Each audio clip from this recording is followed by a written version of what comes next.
بسم اللہ الرحمن الرحیم۔ السلام علیکم ورحمۃ اللہ وبرکاتہ۔ میرے محترم دوستو، آج میں آپ کے سامنے آپ کے لیے ایسے چند خواب بیان کرنے کے لیے حاضر ہوا ہوں جن کی تعبیر بہت ہی اچھی ہے۔ خواب میں بستر دیکھنا اگر غیر شادی شدہ دیکھے تو شادی ہونے کی دلیل ہے، اور اگر شادی شدہ دیکھے تو بزرگی ملنے کی نشانی ہے۔ اسی طرح خواب میں گھر بناتے ہوئے دیکھے تو یہ اولاد نرینہ ملنے کی نشانی ہے۔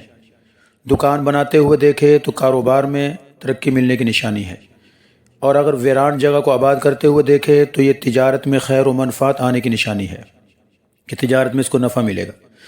اسی طرح مسجد بناتے ہوئے دیکھے تو عمر دراز اور وسیع روزی ملنے کی نشانی ہے۔ اسی طرح میرے محترم دوستو، تخت و تاج دیکھے اگر مرد دیکھے تو حکومت ملے، عورت تخت و تاج دیکھے تو نیک صالح خامد ملے۔ مسافر آدمی سفر کے دوران اگر تخت و تاج دیکھے تو سفر خیر و عافیت سے انجام کو پہنچے۔ اگر کوئی شخص سرسبز جنگل میں اپنے آپ کو دیکھے تو یہ مال و نعمت کے آنے کی نشانی ہے کہ اللہ تعالیٰ اس کو مال و نعمت عطا فرمائیں گے۔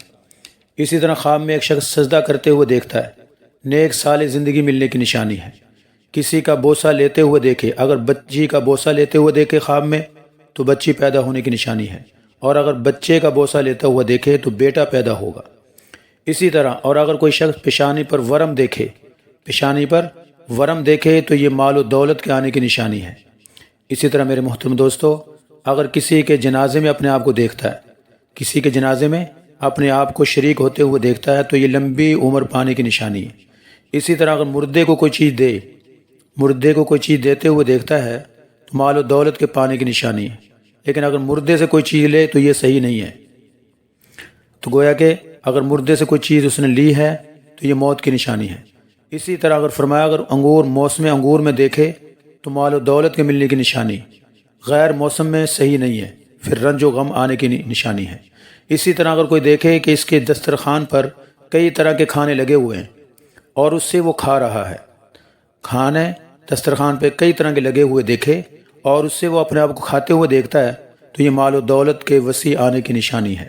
اللہ تعالی ہم سب کو ایسے خوابوں کے ذریعے سے اللہ تعالی ہماری رہنمائی فرمائے۔ السلام علیکم ورحمۃ اللہ وبرکاتہ۔